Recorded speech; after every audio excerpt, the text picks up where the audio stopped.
গোয়েন্দাদের নজর এবার গ্রামের জলসা। গ্রাম্য জলসা জেহাদি সংগঠনের বার্তা, জঙ্গি নিয়োগে জলসায় সক্রিয় আনসারুল্লাহ টিম। মুর্শিদাবাদ সহ বিভিন্ন জেলায় গ্রামের জলসায় খিলাফতের ডাক এবিটি জঙ্গি নেতা মোহাম্মদ সাহাব ওরফে শাদ রাজি। গোয়েন্দাদের হাতে জলসায় জঙ্গি যোগের প্রমাণ, খতিয়ে দেখা হচ্ছে জলসার বিভিন্ন ভিডিও ফুটেজ। জঙ্গির জোড়া ভোটার কার্ড, কিন্তু কিভাবে? ধৃত জঙ্গি সাব শেখের ঠিকানায় দুই ঠিকানায় ভোটার কার্ড, একটি মুর্শিদাবাদের হরিহরপাড়ার ঠিকানায়, আরেকটি নওদার। সরকারি কর্মীদের গাফিলতি চিহ্নিত করল মুর্শিদাবাদ জেলা প্রশাসন। নির্বাচন কমিশনের রিপোর্ট জমা, গাফিলতিতে জড়িতদের চিহ্নিত করা হয়েছে। রীতিমতো নেটওয়ার্ক চালিয়ে চলত জঙ্গি নিয়োগ। শুধু মুর্শিদাবাদ নয়, এই জেলার বাইরেও ছড়িয়ে আনসারুল্লাহর জাল। বহু জেলাতেই জঙ্গি সংগঠনের সক্রিয় নেটওয়ার্ক এবিটি। অসম থেকে ধৃত জঙ্গি নেতা মোহাম্মদ সাব ঘনিষ্ঠ শাহিনুর ইসলামকে জেরায় চাঞ্চল্যকর তথ্য। অনলাইনে জঙ্গি নিয়োগ করত শাহিনুর। হরিহরপাড়ার মাদ্রাসার পাশাপাশি সোশ্যাল মিডিয়াতেও জেহাদি বার্তা শাহিনুরের। এবিটি জঙ্গি শাহিনুর ইসলামের সঙ্গে জামাত যোগের ইঙ্গিত। শুক্রবার অসম এসটিএফ এর হাতে ধরা পড়ে আনসারুল্লাহ জঙ্গি শাহিনুর ইসলাম। তার কাছ থেকে দুটি জিহাদি বই উদ্ধার অসম পুলিশের। তার মধ্যে একটি বই নাজিবুল্লাহ হুক্কানির, জামাতুল মুজাহিদিনের জঙ্গি নেতা নাজিবুল্লাহ।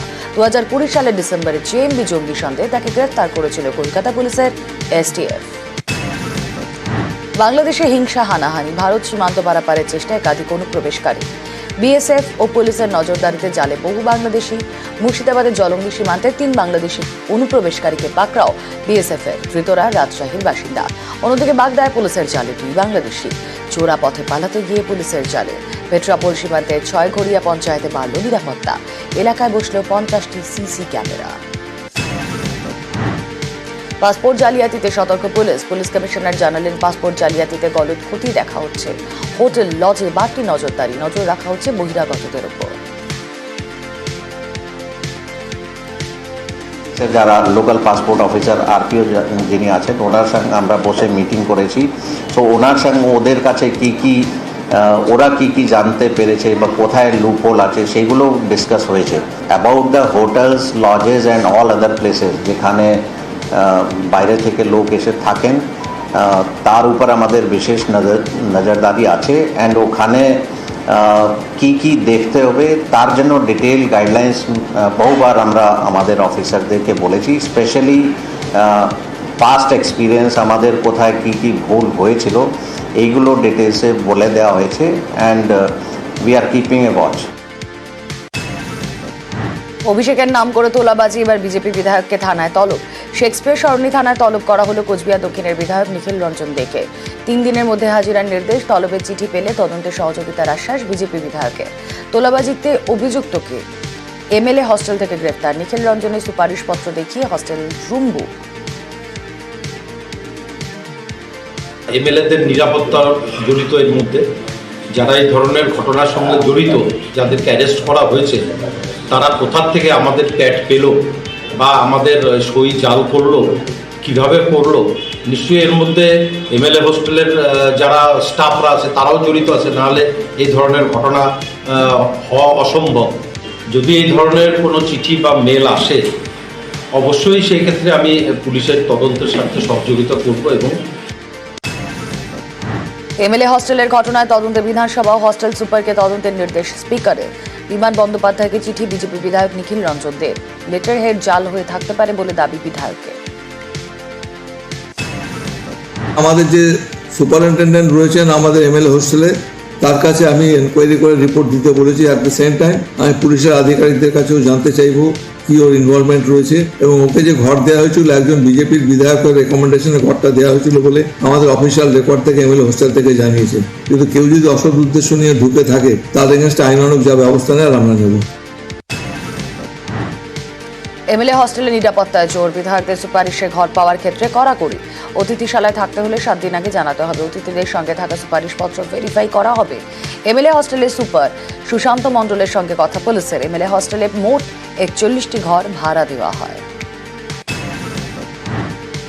ইনসিডেন্টটা আমাদের নলেজে আছে। অ্যান্ড যখন প্রথম আমরা কমপ্লেন পেলাম, তখন থেকেই আমরা ট্র্যাক করছিলাম কারা ইনভলভ আছে। যে লোকটা ধরা পড়েছে ও আগেও অ্যারেস্ট হয়েছে এরকম কেসে, অ্যান্ড কীভাবে ওখানে এন্ট্রি হলো, কোনো সিকিউরিটি ল্যাপস হয়েছে কি না, এইগুলো তদন্তের বিষয় আছে, ইনভেস্টিগেশন হচ্ছে। বাট টাইমলি পুলিশ ইন্টারভেনশনের জন্য এই ওই মানে একটা ফ্রড টাইপ যেটা হচ্ছিল ওটা প্রিভেন্ট করা গেছে। নতুন বছরে ফের শিলিগুড়িতে বন্ধ হতে পারে পানীয় জল পরিষেবা। গরম পড়ার আগে বন্ধ হতে পারে পরিষেবা জানালেন শিলিগুড়ির মেয়র গৌতম দেব। ফুলবাড়িতে পুরসভার পানীয় জল পরিশোধনাগারের একটি ইউনিটের সংস্কারের কাজ চলছে, ফলে 30শে ডিসেম্বর পর্যন্ত এমনিতেই একবেলা জল পরিষেবা বন্ধ শহরে। নতুন বছরে ফের অন্য একটি ইউনিটে জমে থাকা পলি সংস্কার হবে, ওই সময় ফের একবেলা পরিষেবা বন্ধ থাকার সম্ভাবনা। যেখান থেকে জলটা পরিশোধিত হয় ওইটা 12 বছর কোনো পলি পরিষ্কার হয়নি, দুটোই। তা দুটোর মধ্যে একটা এখন যুদ্ধকালীন তৎপরতায় হচ্ছে, হোপফুলি ওটা 30 তারিখের মধ্যে ক্লিয়ার হয়। 4 দিন 5 দিন একটু অসুবিধা মানুষের হচ্ছে, একবেলা জল আসছে, কম জল আসছে, কিন্তু এটা না করলে তো ওই জলটা বন্ধ হয়ে যাবে পুরো।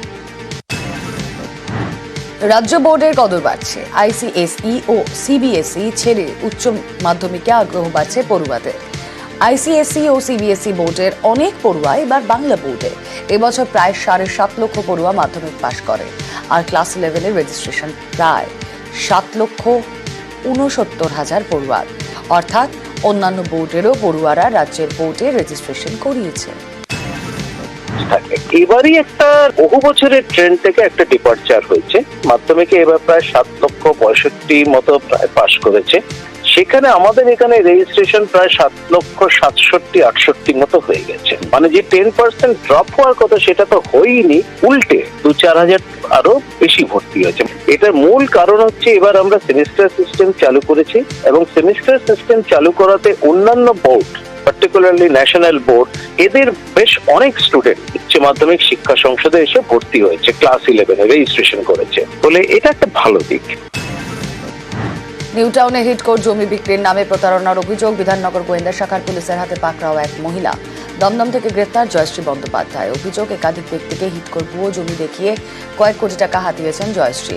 আগেই প্রতারণা চক্রের 2 জনকে গ্রেফতার করে পুলিশ, তাদের জিজ্ঞাসাবাদে অন্যতম পান্ডার খোঁজ।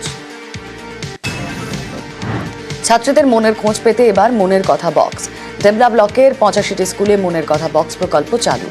চাবি তালা সহ একটি করে ড্রপ বক্স দেওয়া হলো প্রত্যেকটি স্কুলে। সমস্যার কথা লিখে পড়ুয়াদের ড্রপ বক্সে রাখার পরামর্শ। সমস্যা মোকাবিলায় শিক্ষকদের পদক্ষেপ নেওয়ার নির্দেশ। শিক্ষকরা সমাধান করতে না পারলে প্রশাসনকে খতিয়ে দেখার নির্দেশ। এখান থেকে আমরা মনের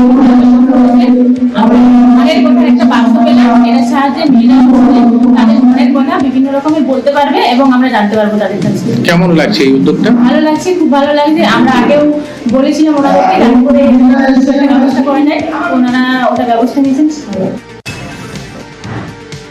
অ্যাকচুয়ালি মনের কথা হচ্ছে আমাদের 8, 9, 10, 11, 12 এই সমস্ত ক্লাসের যে বাচ্চারা রয়েছে তাদের মনের কাছাকাছি পৌঁছানোর একটা প্রয়াস।